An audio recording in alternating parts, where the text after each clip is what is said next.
নমস্কার বন্ধুরা, আমি আশা করি তোমরা সবাই ভালো আছো এবং সুস্থ আছো। আজকে আমরা ত্রিপুরা জার্নি চ্যানেলের এই ভিডিওটিতে টিপিএসসি কম্বাইন্ড ইন্টারভিউ ডে 2 মানে গতকালকে 7/2/2024 ওর মধ্যে কী কী ইম্পর্টেন্ট কোয়েশ্চেন জিজ্ঞেস করা হয়েছে সেটা নিয়ে আজকে ডিটেল ডিসকাশন করব। দুটো ইন্টারভিউ আমাদের কাছে চলে এসছে। আজকে দুটো ইন্টারভিউ নিয়ে আমি ওভারঅল ডিসকাশন করব এবং আমি এটাও ডিসকাশন করব যে প্রত্যেকটা প্রশ্ন যে জিজ্ঞেস করা হয়েছে সেই প্রশ্নের একটা ইতিবাচক ভালো পজিটিভ অ্যান্সার বা রেসপন্স কীরকম হতে পারে।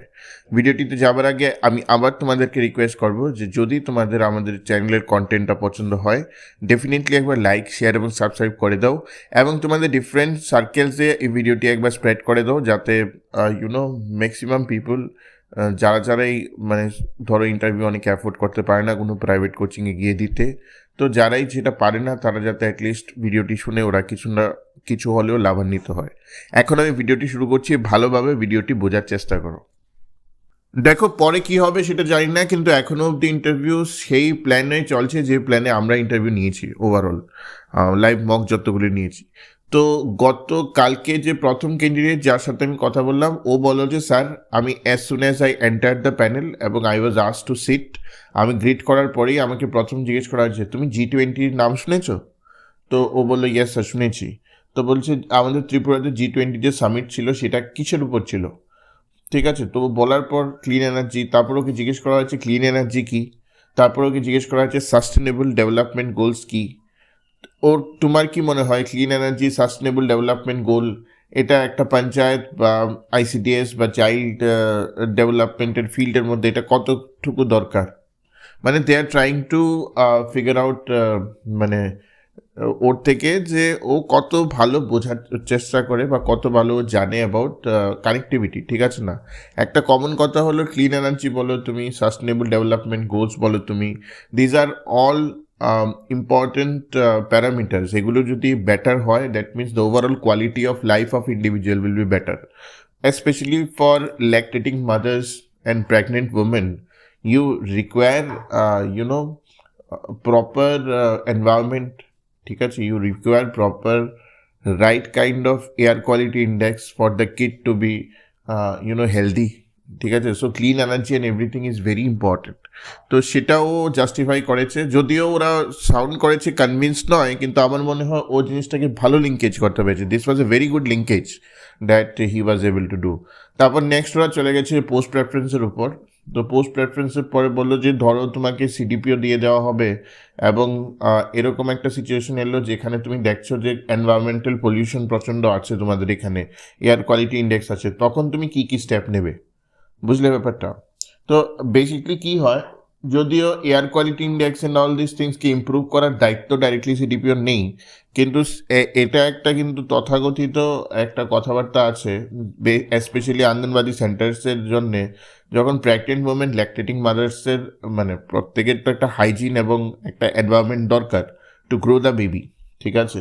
তো সেটা কিন্তু অনলি পসিবল যখন এনভায়রনমেন্ট ফ্রি মানে মানে কী বলবো পলিউশন ফ্রি এনভায়রনমেন্ট হবে, ঠিক আছে। তো তো সেদিক থেকে একটা CDPO definitely he can talk with the related authorities, ঠিক আছে, টু ইউনো এটাও সিচুয়েশনটা বলেছে যে ও রিলেভেন্ট অথরিটির সাথে কথা বলতে পারে so that the environment pollution for that particular area can be less, so that the Anganwadi centers under him can have more healthy babies, ঠিক আছে।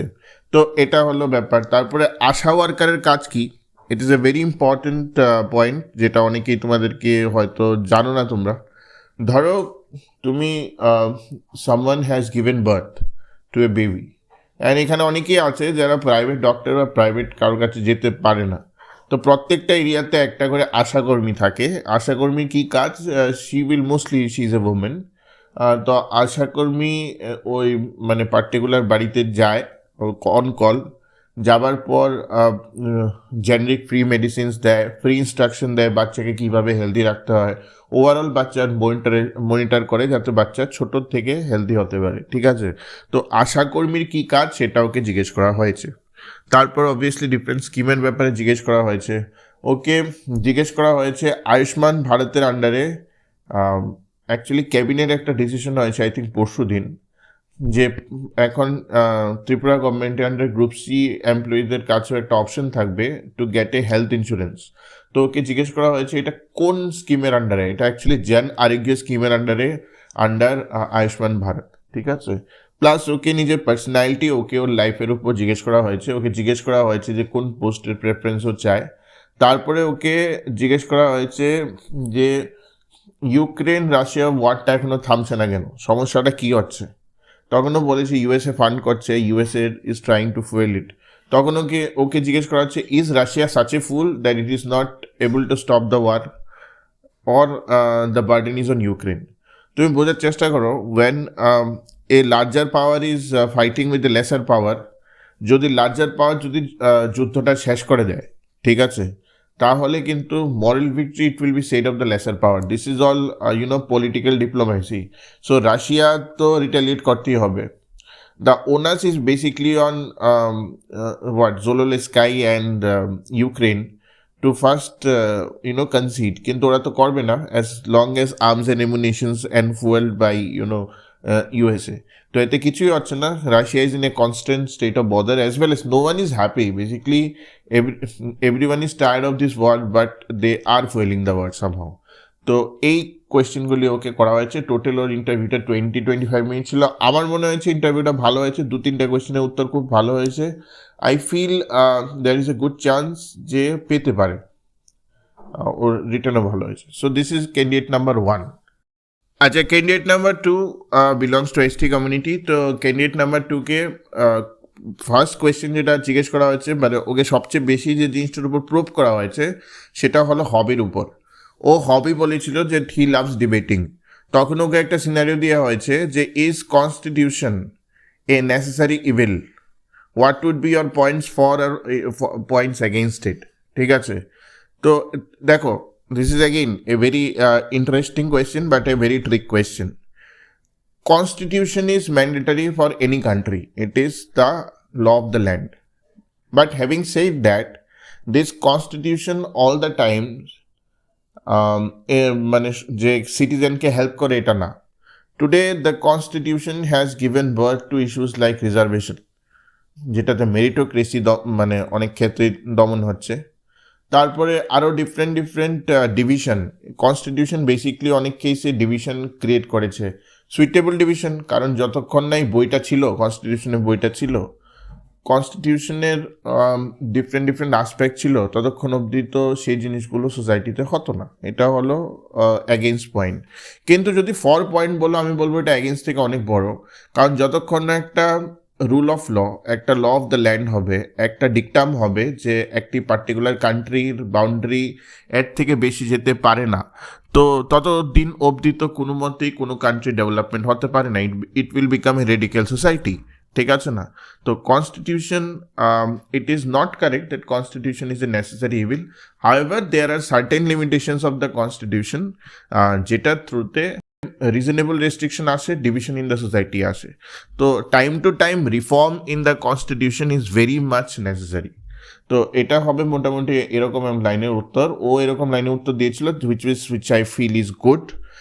তারপরে ওকে একটা সিচুয়েশনাল কোয়েশ্চেন জিজ্ঞেস করা হয়েছে about child development, which he was not able two recollect well.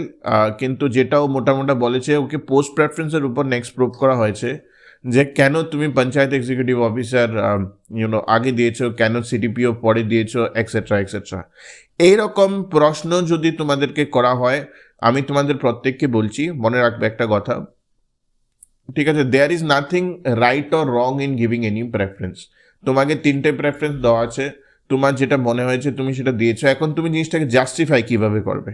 সোজা প্রশ্ন, যারা সিডিপিও দিয়েছো তো ওরা বলবে যে স্যার সবচেয়ে আগে যেটা আমি দেখেছি, আমি ইনফর্ম ডিসিশন নিয়েছি কারণ সিডিপিওর স্কেল হাই, তো অবভিয়াসলি ফর দ্য হাই স্কেলের পোস্টের জন্য I will try to apply first. If I am not getting CDPO, then I will work out on the child development part, so তার জন্য আমি ICDS নিয়েছি, না হলে I will try to be in panchayat, ঠিক আছে।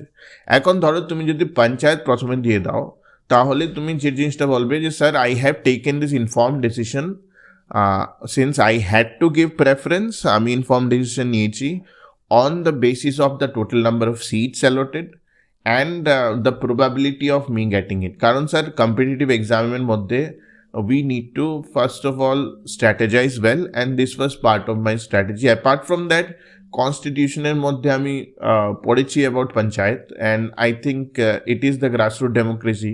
তো আমি যদি আজকে কোনো পঞ্চায়েতে কাজ করি তো I feel I will be able to deliver to the best of my ability.